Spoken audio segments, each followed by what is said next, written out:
என்ன பார்த்துட்டு இருக்கீங்க மிஸ்டர் குமார்? நான் என்ன பார்த்துக்கிட்டு இருக்கேன் அப்படிங்கிறத விட இன்னைக்கு நம்ம மைல் டிவி ப்ரோக்ராம்ல என்ன பார்க்க போறோம் அப்படிங்கிறதான் முக்கியம். இன்னைக்கு வந்து வானத்துல வந்து சிகப்பு மூன், ரெட் மூன், அதாவது சிகப்பு நிலவு தெரியறதா விஞ்ஞானிகள்லாம் சொல்லியிருக்காங்க. கிரகணம் ஆண்டுதோறும் வானில் வந்து பல பல மாற்றங்கள் நடந்து கொண்டு தான் இருக்கும். அது இன்று இரவு வந்து நடக்க போகுது சந்திர கிரகணம். அதை பற்றின ப்ரோக்ராம் தான் இன்னைக்கு பார்க்க போகிறோம். என்ன அப்படிங்கிறத உள்ள போய் டீட்டெயிலாக பார்ப்போம் வாங்க. மக்கள் அனைவருக்கும் வணக்கம். இன்றைக்கு விஸ்வாசு வருடம் ஆவணி மாதம் 22ஆம் தேதி, தமிழ் மாதம் ஆவணி மாதம் 22ஆம் தேதி, ஆங்கில மாதம் பார்த்தா 7/9/2025.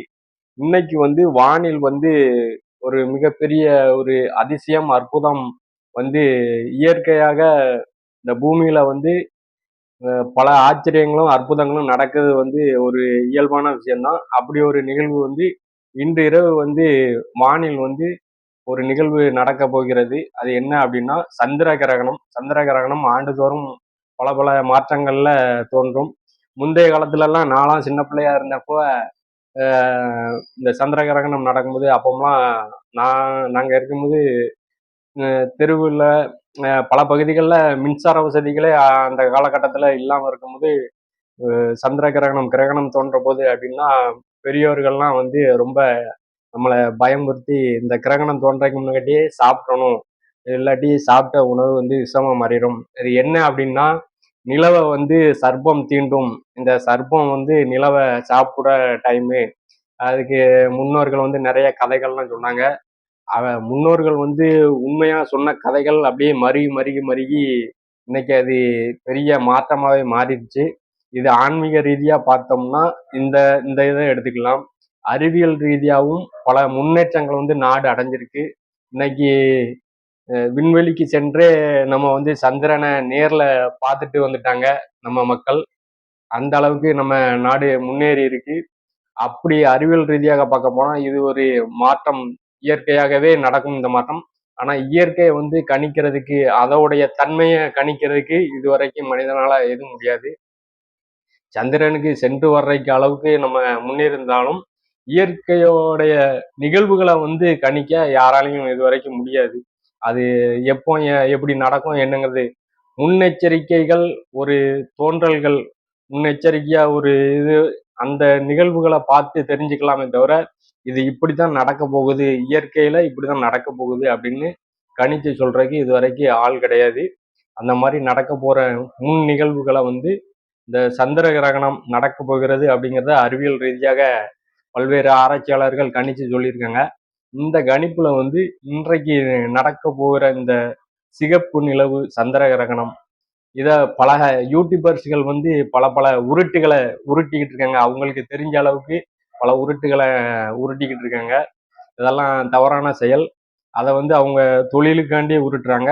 இதால மக்கள் மத்தியில ஒரு பெரிய பாதிப்பு தாக்கத்தை ஏற்படுத்துற அளவுக்கு சந்திர கிரகணத்தால ஏற்படுகிற தாக்கத்தை விட இவங்க உருட்டுற உருட்டுல பல மக்கள் பீதி அடைகிறாங்க. அப்படிலாம் அடைய வேண்டாம். அதெல்லாம் போலியான இதுகள் தான். என்ன அப்படின்னா இந்த சிகப்பு நிலவு தோன்றுவதால உலகத்துல பல்வேறு பகுதிகளில் பல தவறான செயல்கள் அந்த மாதிரி நிகழ்வதற்கு அறிகுறி அப்படின்லாம் உருட்டிக்கிட்டு இருக்காங்க. அதெல்லாம் கிடையவே கிடையாது. இயற்கை வந்து மக்களுக்கு நன்மையும் செய்யும், தீமையும் செய்யும். அது நம்ம நடந்துக்கிறத பொறுத்து நடக்க போகிற நம்ம செய்கிற செயல்களில் தான் நல்லது எது, தீமை எது. நம்ம இயற்கைக்கு நல்லது செஞ்சால் நல்லது நடக்கும், தீமை செஞ்சால் அது தீமை தான் நடக்கும். இந்த சந்திர கிரகணத்துல நம்ம எப்படி எப்படி செயல்படணும் அப்படின்னா நம்ம வந்து தமிழ்நாட்டை பொறுத்த வரைக்கும் இன்று மாலை 5 மணியோடைய பல்வேறு மாவட்டங்களில் உள்ள கோயில்கள், முக்கிய கோயில்கள், இந்து மத இந்து மதத்துடைய கணிப்புப்படி இந்த சந்திர கிரகணம் நடப்பதால பல்வேறு கோயில்கள் வந்து திருநடைகள் மாலை 5 மணியோட அடைக்கப்பட்டு பூஜைகள்லாம் நிறைவு செய்து திருநடை அடைக்கப்பட்டு விட்டது. இன்று இரவு நடைபெறும் இந்த சந்திர கிரகணத்துக்கு முன்பாகவே நம்ம வந்து உணவு உட்கொண்டு இந்த வரும் சந்திர கிரகணத்தை எதிர்நோக்க நம்ம காத்திருப்போம். ஏன்னா அந்த டைம்களில் சாப்பிட்டா நம்ம சாப்பிட்ற சாப்பாடு வந்து ஃபுட் பாய்சன் ஆகி உடல் உபாதைகள் ஏற்பட வாய்ப்புள்ளதுன்னு பெரியவர்கள் சொல்லியிருக்காங்க. நிறைய இறை நம்பிக்கை இல்லாத மட சாம்பிராணிகள் வந்து இதுக்கு எதிர்ப்பு தெரிவித்து நான் அந்த நேரத்தெல்லாம் சாப்பிடுவேன் வைப்பேன் அப்படிலாம் நிறைய மட சாம்பிராணிகள் சொல்லணும். தமிழ்நாட்டில் குறிப்பாக தமிழ்நாட்டில் இதை நிறைய மடையனுங்க இருக்கானுங்க. இது இயற்கைக்கு எதிராகவே செயல்படுறதுக்கு ஒரு கும்பல் இருக்கு. அந்த கும்பலுக்கெல்லாம் இயற்கை என்னென்ன செய்யுங்கிறது தெரியும், இருந்தாலும் வீம்புக்குன்னே செய்வானுங்க. அந்த அந்த கும்பலை விட்டுரும். அது ஒரு வீண் விதாண்டவாதத்துக்காண்டி அது பேசும். ஆனா கடைசி ஒளிஞ்சிருந்து சாமி கும்பிடுற கும்பல் தான் அந்த கும்பலும். இயற்கை எல்லாத்தையும் ஏத்துக்கிற ஒரு மகா சமுத்திரம் தான் இந்து மதம். அதுகள் கடவுள் இல்லை சொன்னாலும் கடைசி கடவுளை தேடி வந்துருங்க. அதை பத்தி விட்டுரும். இந்த சந்திர கிரகணத்துல வந்து நம்ம வந்து கர்ப்பிணி பெண்கள் வந்து கொஞ்சம் எச்சரிக்கையா இருக்கணும்.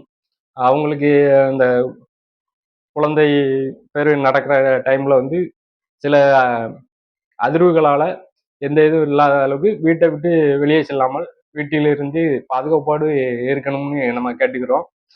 இது அறிவியல் ஆராய்ச்சியாளர்களும் அதைத்தான் சொல்றாங்க. ஜோதிட சாஸ்திர கணிச்சு சொல்றவங்களும் இதைத்தான் சொல்லியிருக்காங்க. கர்ப்பிணி பெண்கள் கொஞ்சம் கவனமாக இருப்பது நல்லது. மேலும் உணவு பழக்க வழக்கங்களை வந்து காலதாமதம் இல்லாமல் முன்கூட்டியே உணவு உட்கொள்வது மிக நல்லது.